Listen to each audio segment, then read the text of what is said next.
Hello, everybody. It's me, Game Penguin 21, and today, oh boy, we got a weird one to talk about. So, there was an event called the Real Game Awards. This was kind of teased a couple weeks back when we were talking about Alyssa Mercante and the Worst Games Journalist Award, which she ended up talking about. I actually didn't know about this until either she mentioned it or this situation ended up happening where Rev talked about this. And while Rev seemingly had some interesting things to talk about, and I won't go over their opinion on it, but they just said that the person handled this weirdly, and I agree that they handled it weirdly. But overall, what ended up happening? Well, what sparked this whole debate was two things in particular. One was winning the best racing game, but another one was a sponsorship segment, or a segment that a person just ended up talking about a video game for too long. Overall, both of these were interesting but strange situations that were kind of tangentially related to the Real Game Awards. Now, what are the Real Game Awards? The Real Game Awards is hosted by a former member of Screw Attack by the name of Stuttering Craig. If you know who that is, congratulations, you are more on the internet than I am. But I didn't know about this. I knew of Screw Attack. I knew of Cinemassacre and the other people involved in that. But again, Stuttering Craig is one that I vaguely knew, but I don't know specifics about him. So there's that. But what do we have to talk about today? Well, it all started out with me seeing a tweet by Grimbo here. Like I said, I also saw this from Rev, but I didn't think it was worth talking about until they talked about it. But we're going to look at Grimbo's tweet here. Talking about, ha ha ha, do they know who made it? Woke victory, baby. Talking about the hashtag Real Game Awards. Now, as you can see on the screen right here, there is the Real Game Awards at Best Racing Game with 3 different ones in this category. The biggest one there, on the middle portion there, was actually Nightmare Kart. Now, Nightmare Kart, if you didn't know, was created by PSX Bunlength, and Bunlength is a artist slash 3D modeler slash designer slash animator, etc. artist in general, who does a lot of work in sort of a PS2 graphical era style. And you may have also known about her from the other controversy that she had, I think this year or late last year, which was the one where she posted a meme of her character talking about how she wanted games to be produced more frequently with less graphics for people who get paid more to work less. Now, overall, that was the meme of the Sonic meme that was also there. That got her in a bit of trouble, and I defended her there, and I'll also defend her here at least a little bit. I won't say that she handled this perfectly, but let's look at her response to this.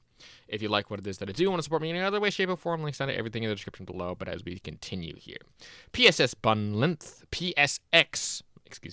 Bunlength, talking about how so honored to have won the coveted Anti-Woke Game Awards Best Racing Game category. As a trans woman, it's comforting to see them prioritize diversity, equity, and inclusion. To celebrate, I'm going to go have gay with my transgender dog girl. Now, this is not a great response. I will say that first and foremost. While yes, it is a little bit upsetting that she might have won an award that she might not have wanted to, at the same time, I would have still held this in some grace and humility, talking about how it's an honor to win this award, but I really don't think that I deserve it, blah, blah, blah. And then just announces the game award show in there. Now, this is obviously meant to be more of like a meme, I think, or more of like a snarky comment, which is fine. But again, this can get twisted the more that we look down the rabbit hole here. Stuttering Craig decided to offer his own opinion on this, which was a very actually cordial response to start off with, talking about how, congrats, you'll notice that literally no one cared that you're trans. Literally no one. The audience cared that you made a good game. That's all people want. Our show is not anti-woke. It's simply meant to be an alternative to the Access Media / industry show, which in some cases I agree with, and that's fine. Depending on how the show is actually ran and handled, and depending on all the awards they have, which again, I haven't seen it, but overall, this seems to be an okay way to do this, but I wouldn't necessarily be too sure on how good this show is in terms of quality. quality. It just seems to be one live stream that is hosted by Craig and the Screw Attack or not really Screw Attack, but the other members of there, to be kind of a fun little community thing that happens at least during the or after the initial Game Awards, to be more of a quote fair representation where the community votes on what games that they have within the roster that released that year. And overall, I think that it's handled well, but at the same time, this does get a little bit strange when we talk about his next response. Talking about the post below was both a quote retweet and response to the trans developer who was trying to be snarky about winning the award at the Real Game Awards. My response, in good faith, the person's response: hide it from the post and block me. It doesn't fit their internalized narrative, victim narrative, and public narrative. What they want to spin. Somehow this person was literally getting praise for their work, and they were able to do it into playing victim. Now, again, I don't think that they were necessarily playing victim in this context. I think they were just, again, doing a little bit of overreacting. And again, they did not handle this well, because they were not only hiding his quote retweet and stuff, but as you can see here in this screenshot, they were also hiding replies in the actual response that they had, including a bunch of these people saying that the game show isn't actually anti-woke, despite the fact that some people say that it is, some people say that it isn't. So damned if you do, damned if you don't in that context. I do think that the Stuttering Craig's second response, this one right here, where he's talking about the whole getting blocked and stuff, didn't make him look good either, because of the sheer fact that had he just left it at the first response, I think I would have been a bit more on his side. But again, he handled it seemingly, at least in my opinion, a little bit incorrectly, doubling down and saying, hey, this person's talking about blah, blah, blah, and then bringing up the fact that she was trans again, which I didn't think helped the response in the slightest. But Bunlith actually did end up seeing this tweet and responded thusly: rescind my award. I did not give you permission. You never asked me for permission, like every other award show that has approached me. This was true for other devs' games you put in your show. You did not ask. Remove it now. Which I think is a very fair response, that the entirety of this was supposed to be an alternative to the actual Foley game one.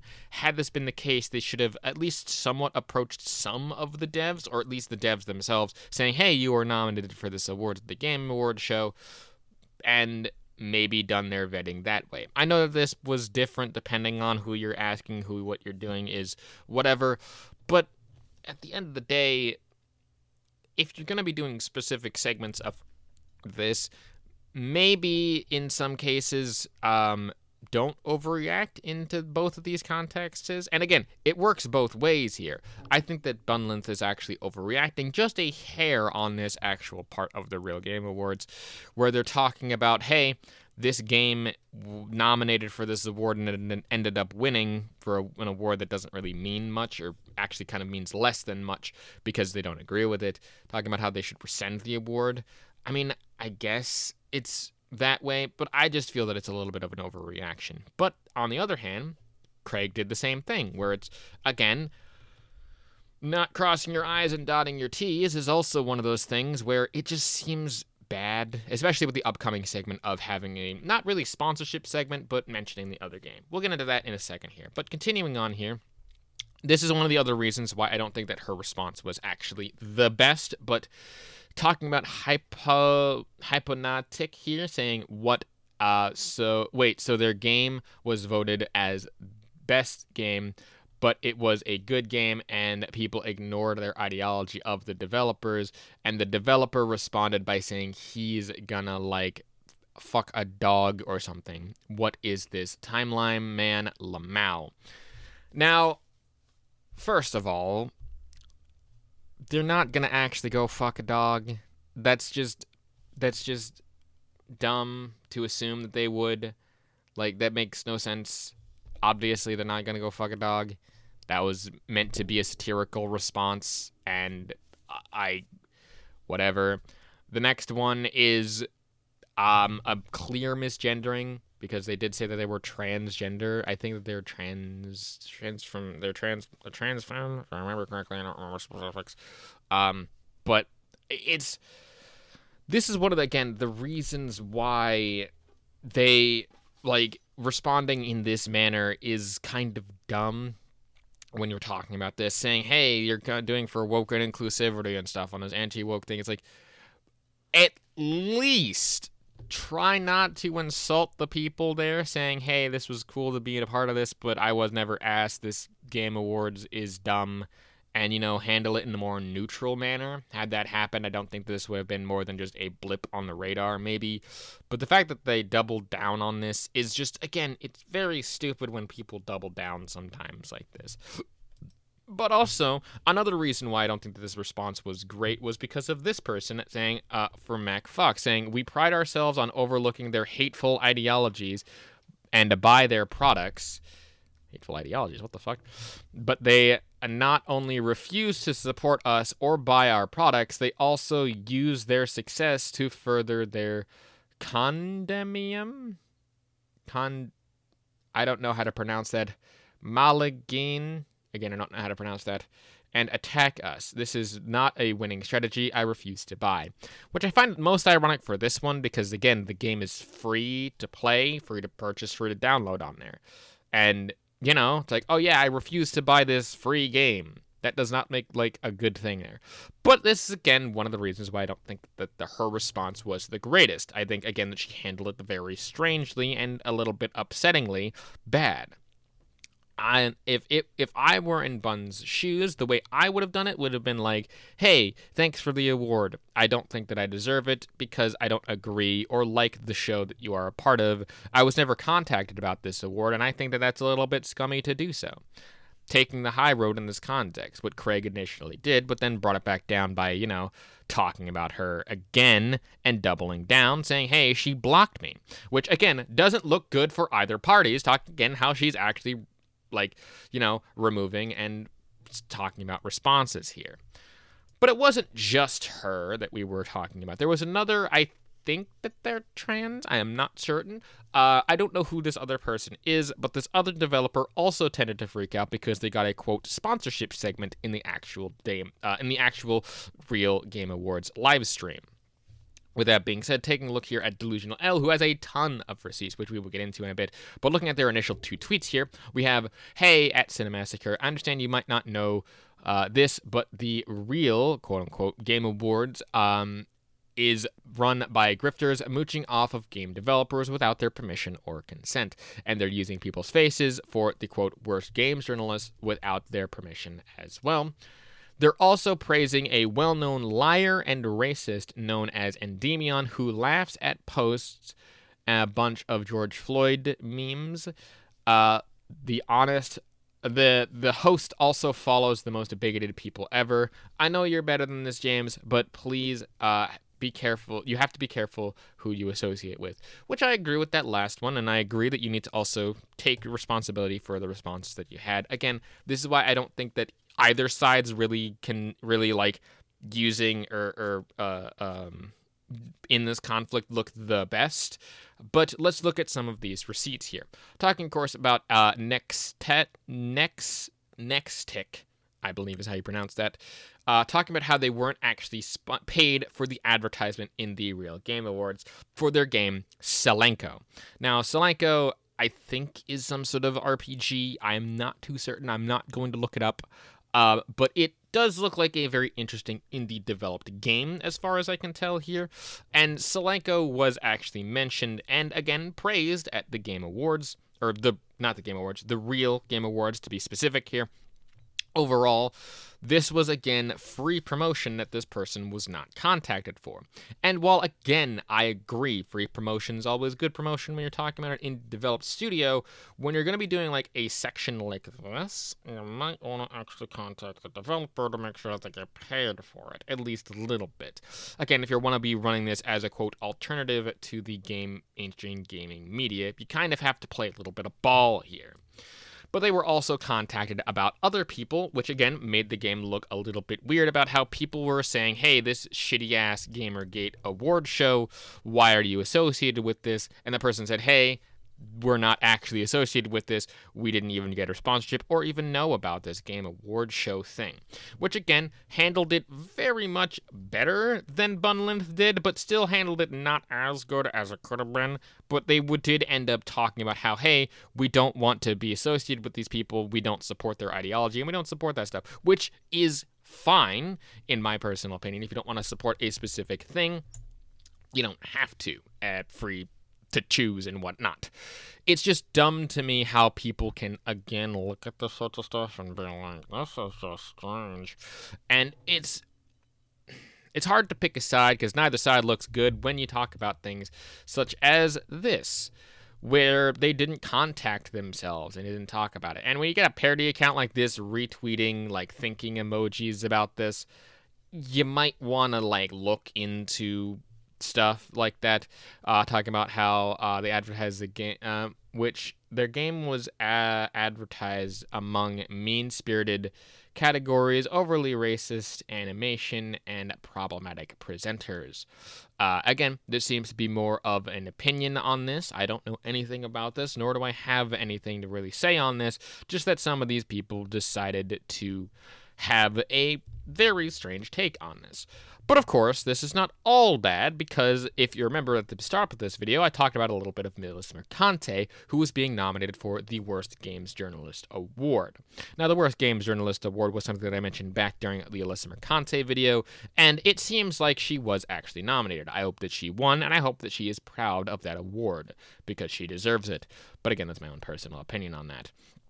So this is kind of a little bit more context in that, where Alyssa Mercante and a bunch of the other gaming journalists were done for that. Again, this one I'm not as upset about because, again, this is gaming journalism here, and I respect them about as much as we can end that sentence there. But I don't really think that this should be given this much praise, because they were nominating Endymion for the Best Gaming Journalist Award.